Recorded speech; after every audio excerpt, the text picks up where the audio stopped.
আপনাদেরকে ডায়মন্ড হারবারের কপার হাট বাজারের ছবিটা দেখাবো। সেখানেও কিন্তু প্রশাসনের আধিকারিকরা আজকে পরিদর্শনে গিয়েছিলেন। বাজার দর নিয়ন্ত্রণে এবং অতিরিক্ত মূল্যে নিত্য প্রয়োজনীয় সামগ্রী বিক্রি রুখতে রাজ্য সরকারের নির্দেশে এই অভিযান। মঙ্গলবার সকাল সকাল বিভিন্ন জায়গায় তারা আজকে যান এবং সেখানে ক্রেতা এবং বিক্রেতাদের সঙ্গে কথা বলেন। সাধারণ মানুষের পকেটে টান ফেলেছে চড়া বাজার দর।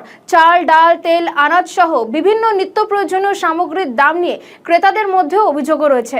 সেই ছবি আপনারা দেখতে পাচ্ছেন। চিনি থেকে সবজির দাম বৃদ্ধিতে বসিরহাটের বাজারে প্রশাসনের এই অভিযান এবং স্বাভাবিকভাবেই সেখানকার ক্রেতা এবং বিক্রেতাদের সঙ্গে কথা বলেছেন আধিকারিকরা।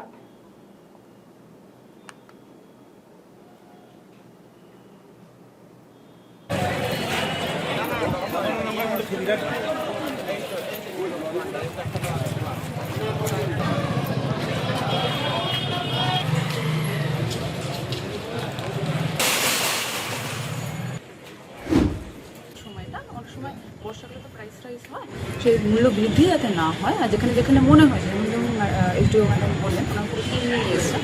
আর আমাদেরও জোনাল যিনি ডিএসপি হেডকোয়ার্টার যেখানে এসডিপিও আছে, সেখানে এসডিপিওরা তাদের এসডিও টিমের সাথে এবং food supply, weight and measures আর অ্যাগ্রিকালচার সকলে মিলে 5 জন মিলেই করছে, টিম ওয়ার্ক হিসেবেই হচ্ছে। আমাদের যেটা ডিস্ট্রিক্টের ডিইবি টিম থাকে, তারাও তো মূল্য নির্ধারণগুলো মনিটর করেন, তারাও আছে।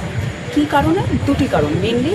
এই মূল্যবৃদ্ধিটার কারণটা কি, এই যে রেগুলারগুলোতে হয়েছে এবং জনসাধারণের যাতে অসুবিধা না। বর্ষাকালে অনেক সময় দেখা যায়, যেটা রিসেন্টলি রিপোর্ট হয়েছিল হয়তো চিনিতে এবং চালের দামে একটু অসঙ্গতি কিছু কিছু জেলায় দেখা গিয়েছিল।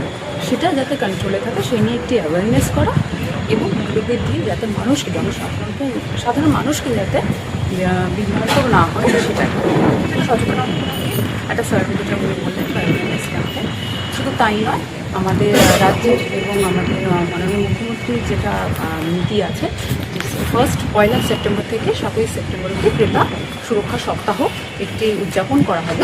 তারই প্রাককালে এটা আমাদের একটা প্রিপারেশন বলতে পারে।